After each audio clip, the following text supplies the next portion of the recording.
العالمین والصلاة والسلام علی سید الانبیاء والمرسلین اما بعد فاعوذ باللہ من الشیطان الرجیم بسم اللہ الرحمن الرحیم۔ الحمدللہ الہادی پروگرام میں نکاح اور اس سے متعلقہ چیزوں کے بارے میں بیان چل رہا تھا۔ آپ کو پتہ ہے کہ ہمارے پروگرام کا فارمیٹ ہے کہ ہم کسی ایک موضوع کا انتخاب کر کے اس سے متعلق جتنی آیات وغیرہ ہیں وہ ترجمہ تفسیر کے ساتھ آپ کے سامنے پیش کرتے ہیں۔ تو اس موضوع پہ کلام کرتے ہوئے ہم طلاق تک پہنچے تھے، اور پچھلے پروگرام میں ہمارا میں نے ایک آیت پڑھنے سے پہلے کچھ تمہیدی کلام کرنا چاہا تھا تاکہ پھر ہمیں آیت کا مفہوم اچھے انداز سے سمجھ آئے۔ اور ابھی جو بات بیان ہوگی وہ یہ ہے کہ اگر شوہر بیوی کو طلاق دینا چاہتا ہے، مجبور ہو گیا ہے طلاق دینے پر، عورت مطالبہ کر رہی ہے یا بس کمپرومائز نہیں ہو پا رہا، طلاق دینی ہے، تو کس انداز سے طلاق دے؟ تو اس کے تین طریقے ہوتے ہیں۔ ایک طریقہ ہے جو احسن طریقہ کہلاتا ہے، اسے طلاق احسن کہتے ہیں، سب سے بہترین طلاق، یعنی طلاق دینے کا سب سے بہترین طریقہ۔ دوسری حسن طلاق حسن کہلاتی ہے، اچھی طلاق جس کو کہتے ہیں۔ مراد یہ ہوتا ہے کہ اچھے انداز سے طلاق دینا، یہ پہلے والے سے کم ہے لیکن پھر بھی بہتر ہے۔ اور تیسری طلاق بدعی ہوتی ہے، یعنی ایسی طلاق جس میں وہ انداز اختیار کیا جائے جو اللہ تعالیٰ اس کے رسول کریم صلی اللہ علیہ وسلم کی رضا و مرضی کے خلاف ہو۔ تو لہٰذا تینوں کی میں تفصیل عرض کر رہا تھا، تو اس سے پہلے میں نے کہا تھا کہ چند باتیں آپ کو یاد رکھنی ہوں گی۔ پہلی بات یہ ہے کہ طلاق جب انسان دیتا ہے تو دو طرح کے الفاظ استعمال کرتا ہے، یا تو ایسا لفظ یوز کرتا ہے جو صرف طلاق کے لیے استعمال ہو رہا ہے، کسی اور معنی میں بہت کم استعمال ہوتا ہے، یا جب وہ لفظ بولتے ہیں تو انسان کا سننے والے کا ذہن فوراً طلاق کی طرف جائے۔ مثال کے طور پر اگر شوہر یہ کہے میں نے اپنی بیوی کو طلاق دے دی، تو کیا ذہن میں آئے گا سننے والوں کے؟ طلاق۔ اگر کوئی کہے میں نے اپنی بیوی کو فارغ کر دیا، تو پھر وہی طلاق، میں اپنی بیوی کو چھوڑ چکا ہوں، تو طلاق کی طرف ذہن جائے گا۔ تو یہ جو ایسے الفاظ کہ جو طلاق کے لیے مخصوص ہوں یا ان الفاظ کو سن کر ذہن فوراً سننے والے کا طلاق کی طرف ہی چلا جائے، انہیں کہتے ہیں لفظ صریح۔ اور اگر ایسا نہیں ہے بلکہ ایسے الفاظ سے طلاق دی کہ جو مطلب طلاق کے لیے مخصوص نہیں ہے، یا اس کو سن کر ضروری نہیں ہے کہ ذہن اس طرف جائے، اسے کہتے ہیں لفظ کنایہ۔ تو دو طرح کے لفظ ہوتے ہیں، لفظ صریح، لفظ کنایہ۔ جیسے مثال کے طور پر اگر بیوی مطالبہ طلاق کر رہی ہو کہ مجھے طلاق دے دو، اور شوہر کہ جا دفع ہو جا، تو اس سے طلاق پڑ جاتی ہے۔ اب جا دفع ہو جا یہ الفاظ کوئی طلاق کے لیے نہیں ہے، اور کوئی سامنے والا سنے بھی تو یہ سوچ سکتا ہے کہ یار ایسی برا بھلا کہہ رہا ہے، لیکن اس سے بھی طلاق واقع ہو جاتی ہے، لیکن ہر صورت میں نہیں ہوتی، اس کی مخصوص صورتیں ہیں۔ اس لیے سننے والا کو یہ نہ سمجھے کہ جب یہ شوہر بیوی سے کہے گا کہ جا دفع ہو جا طلاق پڑ جائے گی۔ یہ پوری ایک مطلب صورتحال خاص سننی پڑتی ہے۔ اگر اس صورتحال کے مطابق شوہر اس صورتحال میں جا دفع ہو جا کہتا ہے تو طلاق واقع ہوتی ہے، ورنہ نہیں۔ لہٰذا کوئی یہ نہ سمجھے کہ ہم یہ کہہ رہے ہیں کہ جب بھی جا دفع ہو جا کہے گا طلاق پڑ جائے گی۔ مخصوص صورتوں میں ان الفاظ سے ضرور پڑتی ہے، وہ مخصوص صورتیں سیکھنی چاہیے۔ تو خلاصہ کلام یہ ہے کہ لفظ صریح اور لفظ کنایہ دو طرح کے لفظ ہوتے ہیں۔ دوسری بات ہے کہ ایک حالت حیض ہوتی ہے، ایک حالت طہر کہلاتی ہے۔ حیض تو وہ دیکھیں مخصوص ایام جو ہوتے ہیں، جو ہر عورت کو پر منتھ ہر مہینے جو مطلب مخصوص ایام میں ناپاکی ہوتی ہے اسے کہتے ہیں ایام حیض، یا وہ جو حالت عورت پہ طاری ہوتی ہے ان دنوں میں سے کہتے ہیں حالت حیض۔ اور دو حیضوں کے درمیان جو دن ہوتے ہیں جو کم از کم 15 دن ہونے چاہیے فقہ حنفی کے مطابق، انہیں کہتے ہیں ایام طہر۔ طہر کا مطلب ہوتا ہے پاکی، تو ایام طہر مانے پاکی کے دن۔ تو یہ جو ایام طہر ہیں یہ اب جیسے ابھی ہم نے آپ کو بتایا کہ دو طرح کی حالتیں ہیں، حالت حیض ہے، حالت طہر ہے۔ تو عورت پہ جو پاکی کے ایام میں حالت ہوتی ہے اس کو حالت طہر کہتے ہیں۔ اب یہ جو احسن طلاق ہے، یہ اب اس کی آپ کو تعریف سمجھ میں آئے گی کہ احسن طلاق یہ ہوتی ہے کہ مرد اپنی زوجہ کو طہر میں طلاق دے، حالت حیض میں نہیں، طہر میں طلاق دے، اور اس طہر میں وہ بیوی سے تعلق قائم نہ کر چکا ہو۔ جیسے حیض ختم ہوا اور بیچ میں 15 دن کا گیپ ہے، 7ویں 8ویں دن مرد نے طلاق دی، لیکن جو پیچھے 7-8 دن گزرے اس میں کبھی اس نے جسمانی تعلق شوہر نے قائم نہیں کیا اس طہر میں۔ یہ احسن طلاق کی صورت بتا رہے ہیں کہ طہر میں طلاق دے اور اس طہر میں بیوی سے تعلق قائم نہ کیا ہو۔ تیسرا یہ ہے کہ لفظ صریح سے طلاق دے، کہ جا میں نے تجھے طلاق دی یوں، یا جا میں تجھے چھوڑتا ہوں، یہ بھی طلاق صریح طلاق کہلاتی ہے۔ اور اس کے بعد طلاق دینے کے بعد بیوی کو چھوڑ دے حتیٰ کہ اس کی عدت گزر جائے، یعنی پھر اس کے بعد دوسری تیسری طلاق نہ دے، بس چھوڑ دے، کیونکہ طلاق دیتے ہی عورت کی عدت سٹارٹ ہو جاتی ہے، بشرطے کہ وہ مدخول بہا ہو، غیر مدخول بہا نہ ہو۔ یہ میں پہلے آپ کو پچھلے پروگرام میں وضاحت کر چکا ہوں کہ کسی بچی کا ایجاب و قبول تو ہوا، لیکن رخصتی سے قبل، خلوت صحیحہ سے پہلے اس کو طلاق دے دی تو وہ غیر مدخول بہا کہلاتی ہے، اور اس کی تو عدت ہوتی نہیں ہے۔ عدت ہوتی ہے ہمیشہ مدخول بہا کی، یعنی جو رخصتی ہو چکی ہو اور خلوت صحیحہ ہو گئی ہے، جسمانی تعلق قائم ہو گیا، اب مرد نے اس کو طلاق دی ہے تو اس کی عدت ہوگی، اور یہاں اسی کا بیان ہو رہا ہے۔ تو احسن طلاق کے اندر چند چیزیں ہوتی ہیں۔ نمبر 1 طہر میں طلاق دی ہو، نمبر 2 لفظ صریح سے طلاق دی ہو، نمبر 3 اس طہر میں بیوی سے تعلق قائم نہ کر چکا ہو، نمبر 4 ایک طلاق دی ہو، 2 طلاقیں نہ دیں، بس ایک طلاق، اور نمبر 5 طلاق دینے کے بعد عورت کو چھوڑ دے حتیٰ کہ اس کی عدت ختم ہو جائے۔ جب عدت ختم ہو جاتی ہے تو عورت نکاح سے نکل جاتی ہے۔ جب لفظ صریح سے مرد طلاق دیتا ہے، ایک طلاق دے یا 2 طلاق دے، تو عدت تو سٹارٹ ہو جاتی ہے لیکن عورت نکاح سے نکلتی نہیں ہے۔ ہاں 3 طلاقیں دے دے لفظ صریح سے تو فوراً نکاح، بس پھر نکاح ختم ہو گیا، لیکن 1 دی ہیں 2 دی ہیں، جب تک عدت چلتی رہے گی نکاح قائم ہے۔ لہٰذا حکم شرع یہ ہے، احسن طلاق یہ ہوتی ہے کہ پھر چھوڑ دے، اس کو رجوع نہ کرے حتیٰ کہ پوری عدت گزر گئی، نکاح ختم۔ تو یہ احسن طلاق کی صورت بنتی ہے، سب سے بہترین طریقہ یہ ہوتا ہے۔ پھر میں ایک دفعہ دہرا دیتا ہوں کہ طہر میں طلاق دی ہو، ایک طلاق دی ہو، لفظ صریح سے طلاق دی ہو، اس طہر میں پہلے جسمانی تعلق قائم نہ کیا ہو، اور اس کے بعد عورت کو چھوڑ دے حتیٰ کہ اس کی عدت گزر جائے، بس دوسری تیسری نہ دے، چھوڑ دے، یہ احسن ہے۔ احسن اس کو اس لیے کہتے ہیں کہ اس میں ایک تو عدت مشتبہ نہیں ہوتی۔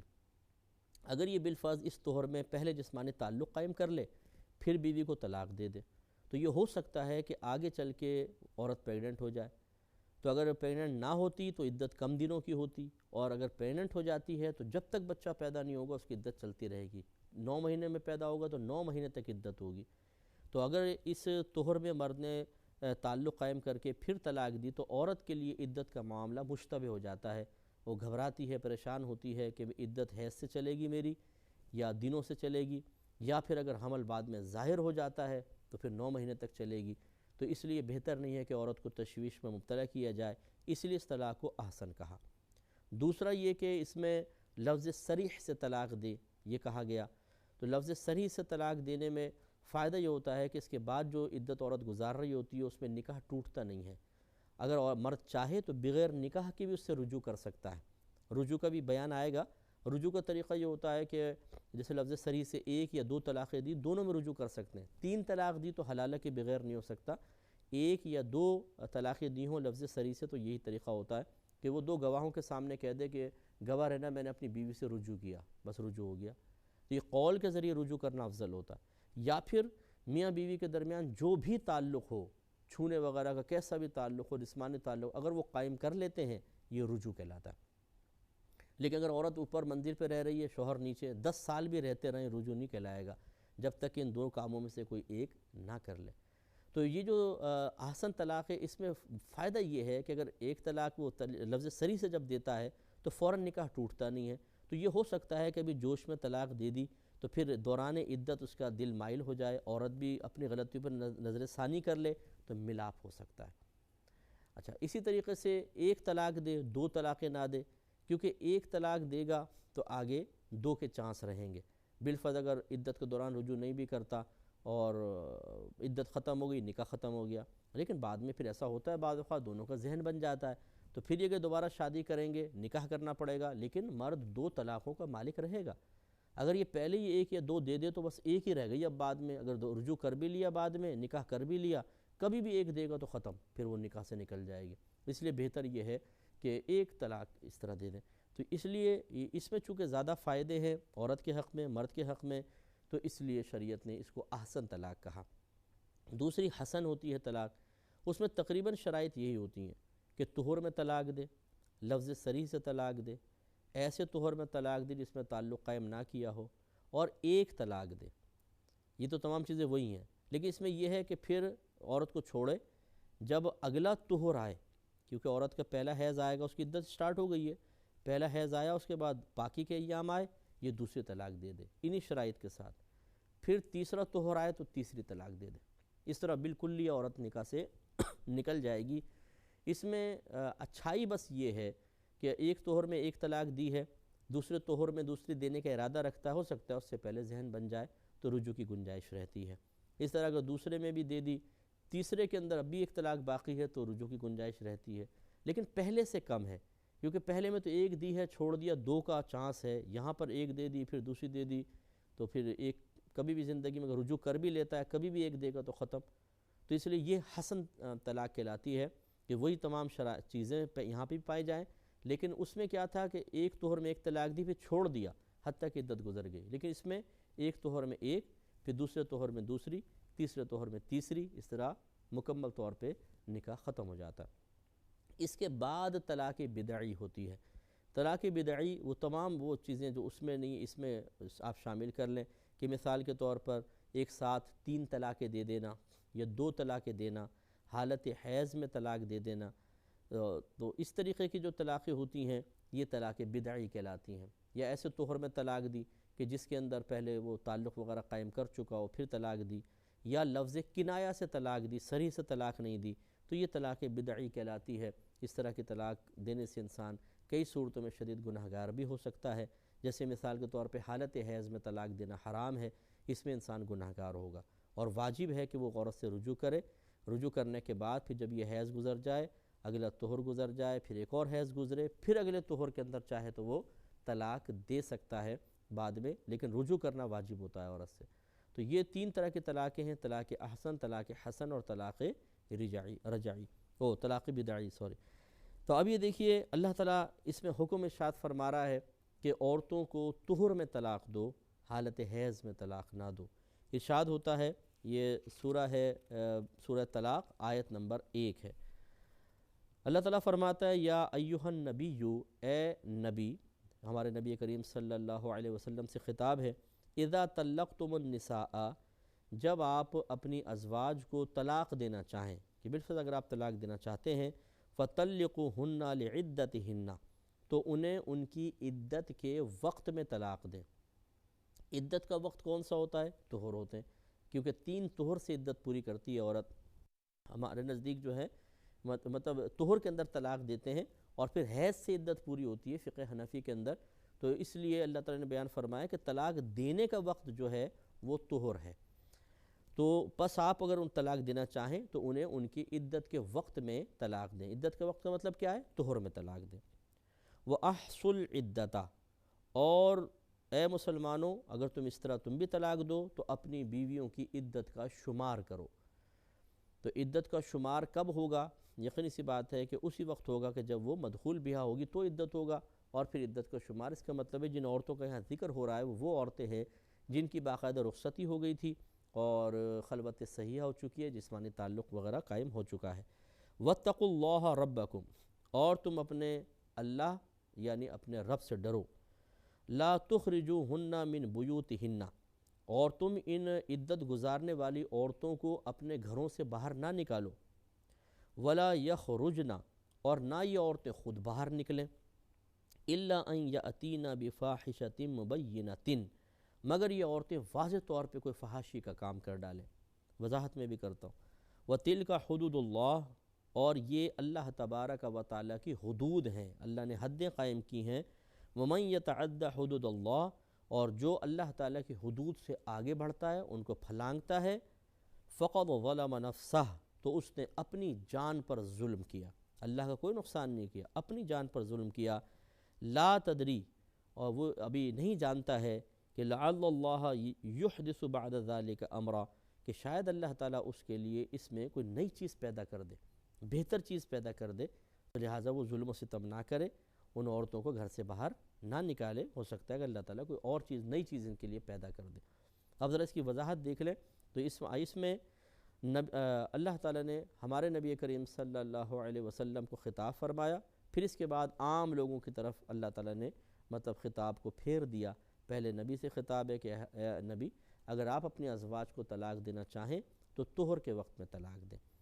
اور پھر مردوں سے فرمایا کہ تم اگر اپنی بیویوں کو طلاق دینا چاہو تو پھر ان کی عدت کو شمار بھی کرو، ان کو دیکھو کتنے عرصے تک ان کی عدت چل رہی ہے، یعنی عدت کے سارے احکام پھر مرد کو معلوم ہونے چاہیے، جو کہ میں انشاءاللہ وقتاً فوقتاً ابھی عرض کروں گا اگلے نیکسٹ پروگرامز میں، کیونکہ تمام جو عدت کے احکام قرآن نے بیان کی ہے کس عورت کی کتنی عدت ہوگی۔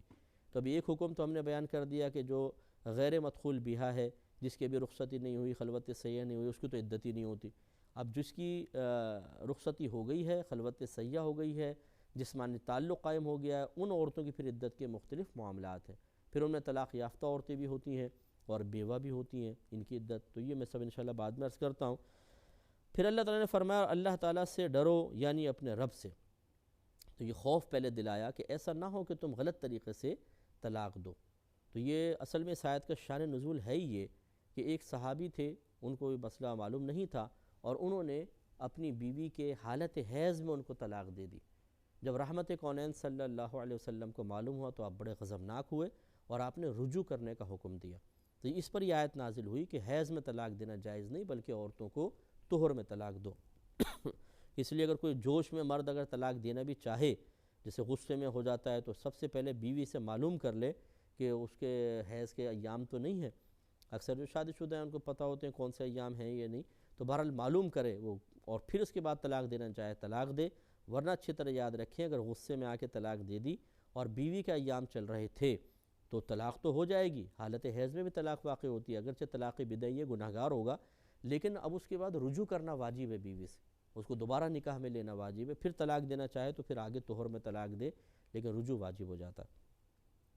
اور پھر اللہ تعالیٰ نے فرمایا کہ لا تخرجوہن من بیوتہن، اور ان عورتوں کو اپنے گھروں سے نہ نکالو۔ اس کا مطلب ہے کہ عورت اپنے شوہر کے گھر میں ہی طلاق کی عدت گزارے گی۔ اب ہوتا یہ ہے کہ چونکہ لڑائی جھگڑے ہوتے ہیں عموماً، تو وہ عورت وہاں سے رخصت ہو جاتی ہے، اپنے میکے آ کے عدت گزار رہی ہوتی ہے۔